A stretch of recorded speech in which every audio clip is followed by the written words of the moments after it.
was created and distributed. The murders of the 3 children sparked national public outrage. There have been many people that authorities have suspected to be guilty of the killings, but no one, except for the man himself, knows who he is. Number 14, West Mesa Bone Collector. This killer is thought to be one person acting alone, or several people connected to a group of some kind.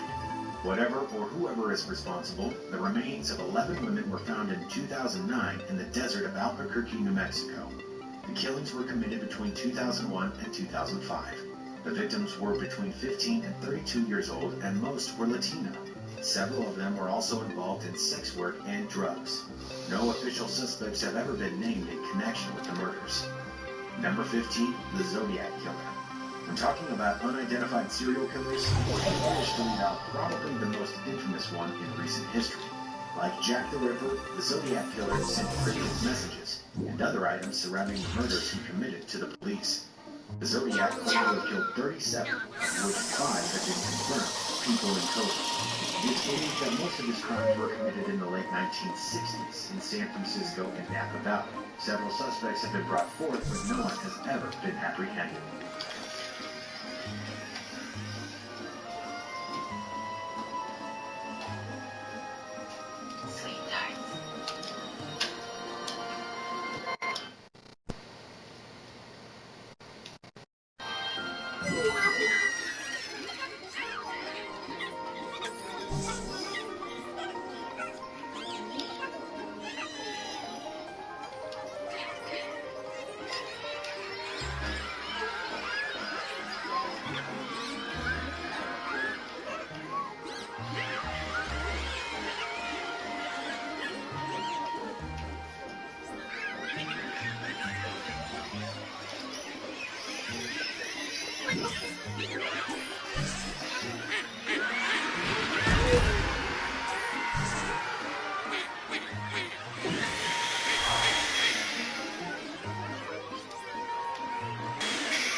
Hey, 42 here.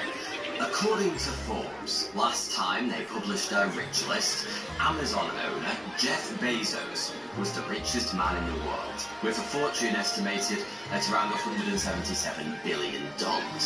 That's a number that's quite hard to get your head around. So let me put it this way. Jeff Bezos' personal fortune is larger than the GDP of 75% of countries around the world.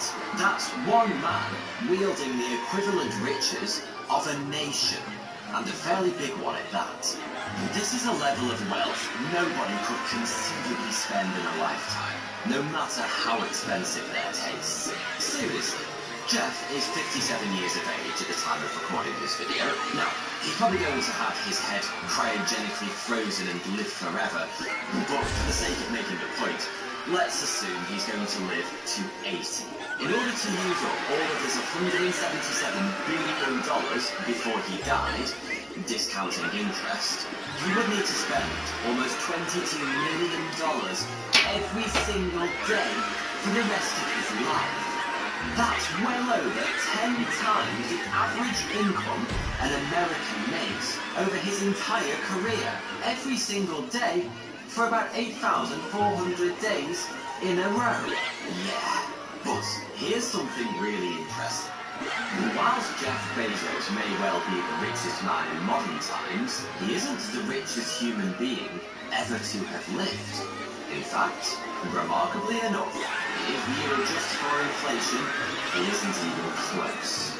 The individual who holds that title is estimated to have been in possession of a fortune well over twice the size of poor old Jeff's, and larger than the fortune of Elon Musk, Mark Zuckerberg, Warren Buffett, and Jack Ma combined. Funny thing is, despite his vaunted financial position in the annals of human history, there's a very good chance You've never even heard of this guy. That being the case, let me introduce you. This is Mansa Musa, the richest man in history. As for why you haven't heard of him, there are two good reasons for that. First, he was born almost 750 years ago, and second, he was the Sultan of the Mali Empire. Most of my viewers live in Europe and the US, two parts of the world where school systems have not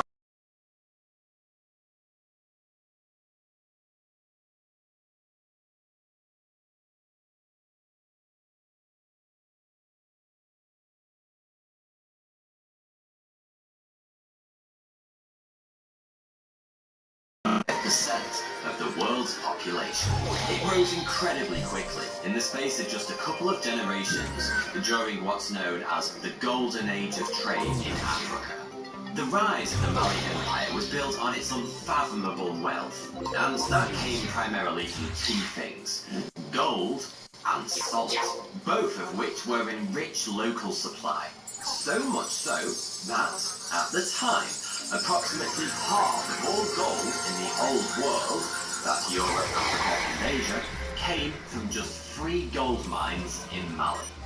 The idea that a vast fortune could come from gold is no surprise, but the fact salt was such a major factor might seem a little odd when viewed through our modern lens. But in many parts of 14th century Africa, salt was an incredibly valuable commodity. To the right buyer, it was literally worth its weight in gold. As unlikely as that may sound, it actually makes a lot of sense when you think about it. After all, salt is an essential part of the human diet. We quite literally can't survive without it. It also happens to make bland food much more palatable, and it can be used as a preservative, which was especially useful before the invention of reliable refrigeration. So in regions where salt was sparse, it was priceless. Gold, on the other hand, is shiny. We use it in all sorts of things today, from electronics to spaceships, but the fact it looked kinda pretty was about the extent of its appeal in the 14th century.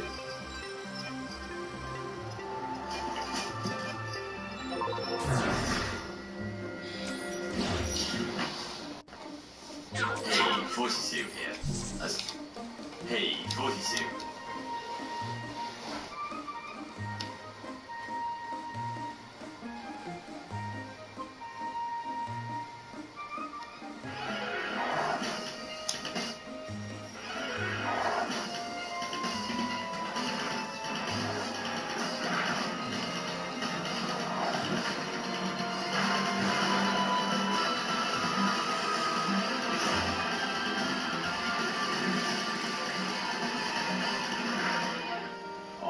What's up, ladies and gentlemen? It's Super here, and welcome back to another Mortal Kombat 11 video. This is going to be a special one because I compiled my top 5 matches of the Mortal Kombat 11 top 8 for EVO.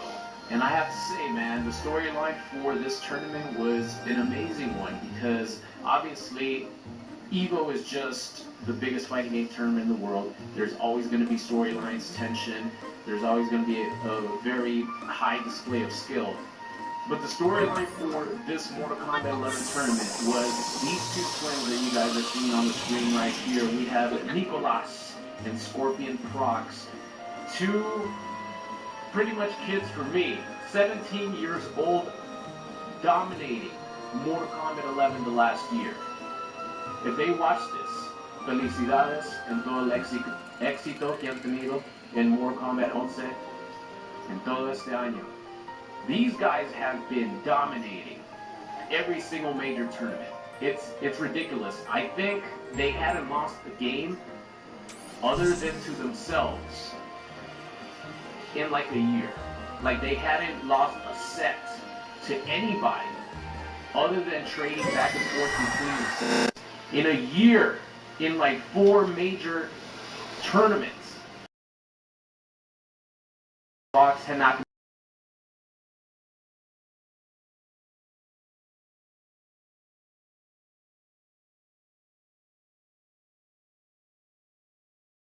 thrown them. That was the storyline, and the top 8 was stacked. I gotta say, if this is the final major tournament for Mortal Kombat 11, it went out on a really high note because the display of skill, talent, dedication, tension, excitement was through the roof. And it was definitely my favorite Mortal Kombat 11 tournament that I've, personally seen in maybe ever since the game came out. It was really, really special. So here we go. Let's start off with the top 5 matches. Number 5, we got a Foxy Grandpa versus King Gambler. We got Sub-Zero versus Nightwolf. This match went down to the wire. It was intense. There was a lot of good reads, reactions. Overall, 10 out of 10 match. And that's only number 5, ladies and gentlemen. Things are going to get good. Somewhere in the world, Big D's right eyebrow just twitched. I'm fairly certain there's some Foxy subs in chat right now that are spamming for the Matoka. I've got to say, folks, Nightwolf is not a very common offline character for Foxy. That forward 2 becomes a lot more reactable. However, there is an element of counter zoning here with Sub-Zero. Sub-Zero Ice Ball just nullified instantly by Reflect every single time. And Foxy, I mean, this is kind of old school Foxy. It grabs old bombs. Oh man, here we go. Foxy and King Gambler. And there is another world that exists. Another timeline that exists where we could see the Nightwolf here between these two as well. Wonderful whip punish there, King Gambler. That back one was crispy, right? That forward 1-2 made this win. But this one connects. And then a break. Look away. Oh, it doesn't stack it. Doesn't stack it. Ladies and gentlemen, that was on his finger. He looked away quite a lot. This is a brutal character. Yes, he is. It's a very Foxy Grandpa character, that train. Shuts down forward 2. Overhead does hit its mark. Similar playstyle that this character is going to have, very up close and personal, in range of normals. That does have the slower overhead, but hey, it's an option nonetheless that will be able to. Just go start coming after the whip throw. An overhead hits it, but that's what we're looking for right there. You're going to have to watch out. These are 2 characters that are very prominent with their overhead forward 2s. And actually make it flow. Don't think you're safe, because you're not. Woo! Fully interacts out. Got some space, Foxy. Look at that. He swung so good there. Get up. Trying to get underneath that jump, and I think. How do we know you love pretzel crust? Because this person said they kiss every little Caesar's employee right on the mouth for their beloved pretzel crust. So, yeah, we think you'll love pretzel crust. And that's what saves King Gambler. I think Foxy was trying to cheeky little dash under the jump and make it whip. That's really high dash being so fast. That's a very common Nightwolf maneuver, but from that angle must have been a little bit awkward. King Gambler doing the right thing, establishing that mix forever. Whip punish. That was just an absurd spacing decision to go for that, and a space that Mayor could have whipped and gotten punished. Foxy big right here. Lovely throw tech. The whip throw, another throw tech. It's a dash under. That's what didn't work in the last round, but it will here. Full combo and ending command grab gives you much more damage than you'd expect. 34% for that. Oh, no. And all of those throws, Foxy said, you have just fallen for my gameplay, hook, line, and sinker. I'm building enough meter for that amplified spirit traps once more. Now, where do we go in this situation? I mean, Ice Ball, that's Reflect. All day, every day. And the staggered game back up into forward 2 in case you want to try and press. And take the dash balls for now. But now this could be mixed territory. Close range, that's now 3. Oh, no, Foxy takes it. But King Gambler, the right read, holds on to the meter. Get to the ball for 2 late.